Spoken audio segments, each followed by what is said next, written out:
Rohit आर्याच्या encounter नंतर आता वाद सुरू झालाय। रोहित आर्याच्या एन्काउंटरवरून आरोप प्रत्यारोपांचा सामना सुरू झाल्याचं पाहायला मिळते। तर दुसरीकडे रोहित आर्या कोण होता, त्यानं शिक्षण विभागाचं कोणतं कंत्राट घेतलं होतं, त्याची मुख्य मागणी काय होती, रोहित आर्याच्या उपोषणापासून ते त्याच्या एन्काउंटर पर्यंतची एकूण संपूर्ण A to Z माहिती देणारा एक सविस्तर रिपोर्ट आपण पाहणार आहोत। यासह राज्यातील इतरही बातम्यांचा सविस्तर आढावा स्टोरी ऑफ द डे या खास बातमीपत्रातून आपण घेणार आहोत। सुरुवातीलाच बातमी अर्थातच रोहित आर्या याच्या एन्काउंटर संदर्भातली आहे। रोहित आर्याच्या एन्काउंटर नंतर आता वाद सुरू झालाय। तसंच रोहित आर्यानं प्रशासनावर पैसे थकवल्याचा आरोप देखील केला होता। मात्र यानंतर आता शिक्षण विभागानं स्पष्टीकरण दिलंय। तर दुसरीकडे रोहित आर्याच्या एन्काउंटरवरून आरोप प्रत्यारोपाचा सामना देखील रंगलेला आहे। पाहुयात या संदर्भातला एक सविस्तर रिपोर्ट। त्यांनी एक वेबसाईट निर्माण केली आणि त्याच्यावरून मुलांकडून डायरेक्ट पैसे कलेक्ट केले। शिक्षण खात्याचा बट्ट्याबोळ करण्याचं काम दीपकभाई केसरकरांच्या शिक्षण मंत्री पदाच्या कार्यकालात झालेलं आहे। आता ही हत्या आहे। खरं तर हा जो रोहित आर्या जो आहे याने सरकारचे काही स्वच्छता अभियानामध्ये काम केलं होतं, त्याचे पैसे बाकी होते, 2 करोड रुपये बाकी होते। 19 लोकांना जाळून टाकण्याची धमकी, तो कॉन्ट्रॅक्टर नाही, तो कदाचित मला असं वाटतं की दहशतवादीच होता। मुंबईच्या RA स्टुडिओत 17 मुलांना ओलीस ठेवणाऱ्या रोहित आर्याच्या एन्काउंटर आरोप प्रत्यारोपांच्या फैरी सुरू झाल्यात। रोहित आर्यानं शालेय शिक्षण विभागाचा एक प्रकल्प हाती घेतला होता। दरम्यान या प्रकल्पावरून त्यानं तत्कालीन शालेय शिक्षण मंत्री दीपक केसरकरांविरोधात आवाजही उठवला होता।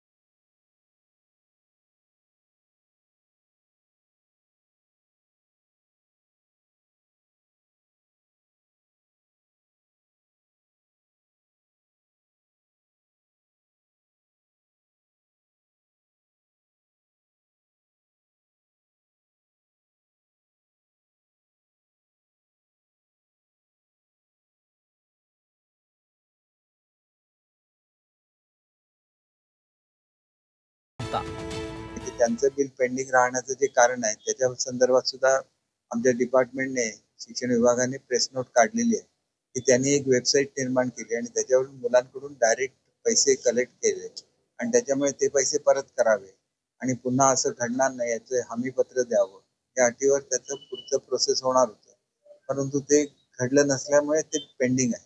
त्यामुळे ते पेंडिंग, त्यांच्याकडे सुद्धा त्या गोष्टी पेंडिंग आहे। आपण एखाद्या गोष्टी ज्याला सरकारची बिलं असतात त्याला सरकारच्या सगळ्या नियमांचं पालन व्हायला लागतं, ही वस्तुस्थिती आहे। ते पालन त्यांनी केलं तर मग त्याला त्याचं बिल रिलीज होण्यामध्ये काही अडचणी आल्या नसत्या। कारण रोहित आर्या ज्या वेळेला ज्या अर्थी सांगतोय त्या अर्थी शिक्षण खात्यातले करोड रुपयाचे देणं आजही बाकी आहे।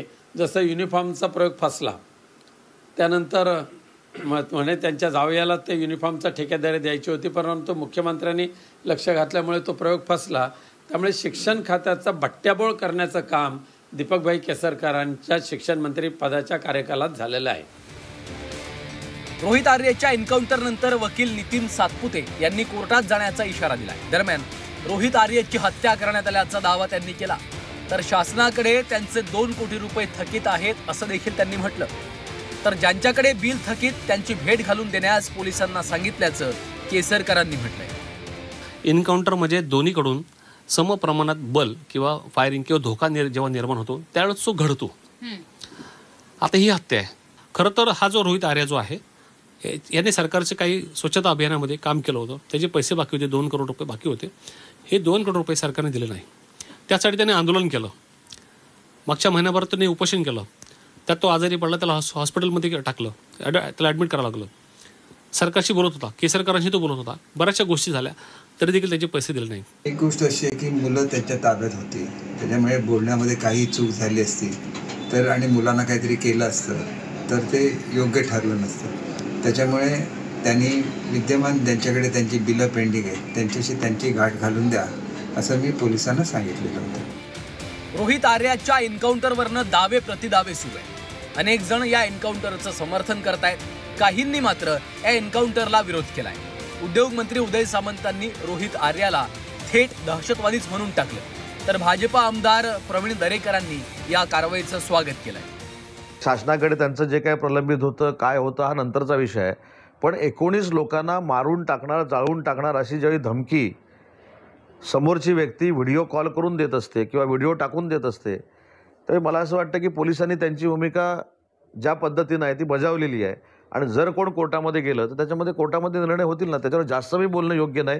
पण मला असं तुम्हाला देखील असं सगळ्यांना वाटत असेल की 19 लोकांना जाळून टाकण्याची धमकी, तो कॉन्ट्रॅक्टर नाही, तो कदाचित मला असं वाटतं की दहशतवादीच होता. मुंबई पोलिसांना धन्यवाद देईल की त्यांनी अशा प्रकारे 16 मुलांचे जीव वाचवण्याचं काम, कारण त्यांनी सांगितलं स्टुडिओला आग लावून टाकली आणि त्या मुलांचं काय झालं असतं याचा विचार करायला हवा. त्याच्यामुळे योग्यच गोष्ट केलेली आहे. आणि अशा प्रकारे कोणी पुढे आली तर मला वाटतं त्यांना अशाच पद्धतीनं कडक कारवाईची, ठोक कारवाईची आवश्यकता त्या ठिकाणी.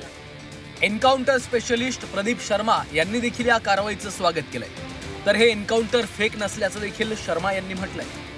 नाही, मला अजिबात फेक एन्काउंटर वाटत नाही. मला जिनन एन्काउंटर म्हणजे जिनन ऑपरेशन वाटतं. हे बघा, ते ऍक्सिडेंट असतो, अचानक होत असतो, स्पर ऑफ द मुवमेंट असतं.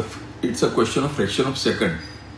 पोलिसांनी स्वतःचा जीव वाचवायचा का समोरच्याला इंजोर्ड करायचं, तर हे काही ठरवून झालेलं नसतं, अचानक असतं. रोहित आर्याच्या एन्काउंटर नंतर आता आरोप प्रत्यारोपांचा सामना सुरू झालाय. रोहित आर्यानं शासनाकडे पैसे थकीत असल्याचा आरोप केलाय, तर दुसरीकडे शिक्षण विभागानंही खुलासा करत स्पष्टीकरण दिलंय. तसंच या प्रकरणात आता वकील नितीन सातपुते यांनी कोर्टात जाण्याचा इशारा दिलाय. ब्युरो रिपोर्ट, झी 24 तास.